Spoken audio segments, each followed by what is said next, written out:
Maganda ang privilege sa dalawang bandera na nakatayo na pagmamayari ni Binsoy at GM dahil hindi nila makakalaban ang House Challenger. Hi guys, again it's me Vinals TV. So for today's update is pag-uusapan natin yung privilege ng dalawang banderang nakatayo. Pero bago ang lahat, please don't forget to subscribe and hit the notification bell button para updated guys sa mga bago kong upload. So ayun nga guys, sa bagong update, kinausap ni Big Brother ang kanyang mga housemate. Tinanong kung sino sa mga 7 housemates ang may pinakamalaking ambag sa kanyang bahay. At sinabi din sa kanila ni Big Brother na sila ang magbubutuhan kung sino ang pinakamay malaking ambag bilang housemates. Pero bago ang butuhan, tinanong muna sila ni Big Brother kung ano ang basihan kung bakit ito yung binoto nila na may pinakamalaking ambag sa loob ng kanyang bahay. Ang basihan sa may pinakamalaking ambag sa loob ng bahay ni Kuya para kay GM ay ang pagpapakatotoo sa sarili. At para naman kay Binsoy, yung pakikisama sa kapwa housemates. At ang basihan naman ni Fiang, yung pagiging matapang sa mga taas. Yung kay GP naman, yung sumusunod sa rules sa loob ng bahay ni Kuya. At ang kay Kulit naman, yung willing magbago at willing itama ang pagkakamali. At yung kay Kai naman, patience. Yung maraming pagsubok, kailangan malaki din daw yung pasensya. At ang panghuli kay Rin, dapat determinado sa goal, yung kayang gawin ang lahat kahit anumang mangyari. Binoto si Binsoy ni Kulit, Fiang, GM, Rin, GP, at Kai.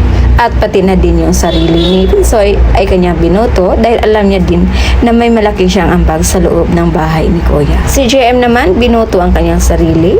Binoto din siya ni Binsoy, ni GP, and ni Kulit. Si Kai naman, binoto siya ni Rain. At si Fiang, binoto din ang sarili. Si Kulit naman, binoto siya ni Kai.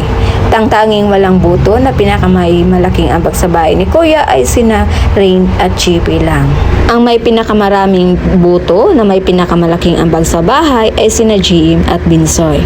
Ang kanilang privilege ay manatiling nakatayo ang kanilang flag na nakasulat ang kanilang mga pangarap at hindi nila makakalaban ang House Challenger ni Kuya. While ang 5 housemates, makakaharap nila ang 5 challenger sa bahay ni Kuya. Kaya pinatanggal na ni Big Brother ang 5 flags ng 5 housemates. At pinalabas na din ni Kuya ang mga house challenger na may bitbit din na kanya-kanyang flag.